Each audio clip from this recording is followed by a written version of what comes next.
কবরটা কারোর জন্য হয়ে যাবে জান্নাতের বাগান, আর কবরটা কারোর জন্য হয়ে যাবে জাহান্নামের একটা টুকরা। আমরা আমাদের কবরকে জান্নাত চাই না জাহান্নাম চাই? যখন আপনি কবরে চলে যাবেন, কবরে যখন আপনাকে শোয়া আসবে, তখন প্রশ্নের উত্তর হবে কর্ম অনুযায়ী। অর্থাৎ কর্ম যদি ভালো হয়, সারা জীবন মান রাব্বুকা, তোমার রবকে, ওমা দীনুকা, ওমান হাজার রাজুল জপতে জপতে জপতে জপতে কবরে গেলে, পাপ কাজ করলে, কবরে শোয়া আসার পর আপনার জবান থেকে এই উত্তর বের হবে।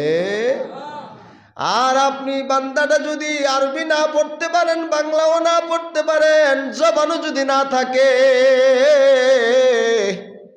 আপনাকে মুখস্থ করার দরকার নাই, অনুধাবন শক্তিও নাই, কিন্তু মনে মনে আছে আমার রব একজন, তিনি কে? ওই মালিকের কিছু হুকুম আছে, আমারে মানতে হবে।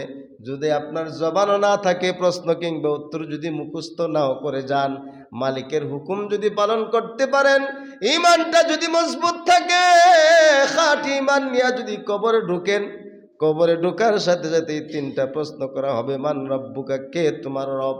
যখন আপনি বলবেন আল্লাহ, ওমা দীনুকা, যখন আপনি বলবেন আমার দিন ইসলাম, আর যখন আপনাকে প্রশ্ন করা হবে ওমান হাজার রাজুল, ওরে বান্দা, দুইটা প্রশ্নের উত্তর ঠিকঠাক দিয়েছিস, এবার তো বল যাকে দেখতে পাচ্ছি শুনিকে।